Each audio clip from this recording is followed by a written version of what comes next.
হেমন্ত বিশ্ব শৰ্মা তোমাক কেন্দ্ৰীয় দিছে। আজি আমাৰ ৰেভিনিউ খাস আনিছা, খালি পাট্টাৰ মাটিত সোমাম আৰু তোমাক এদিন হলেও আমি এই খাস মাটিত ওলাই লৈ আহিম। খাস মাটিত তোমালোকে বসবাস কৰিব লাগিব।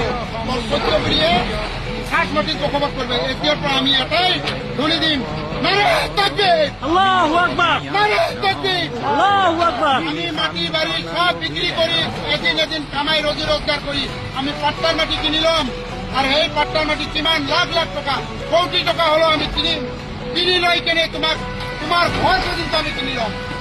তাৰপিছত তোমাক পাট্টাৰ মাটি এৰাই খাস মাটিত বসবাস কৰিবলৈ আমি বাধ্য কৰাম। তেতিয়া চাম আপোনালোকৰ কি।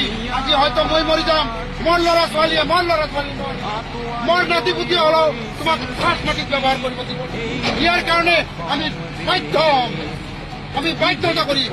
আৰু জিআই প্ৰশাসন লগাই দি আমাৰ যিটো অত্যাচাৰ কৰি আছা, সৰু সৰু ল'ৰা ছোৱালী মাকৰ গাখীৰ খায়, নান্দৰ কুঁৱাৰ পানী দমকল গোটেইখিনি ভাঙি দি আছে। পানী খোৱা পৰ্যন্ত আপোনালোকে ব্যৱস্থা কৰি দিছে। পানী যাতে খাব নোৱাৰে, মৰি যায় মানুহে। এইখিনিয়ে কলো।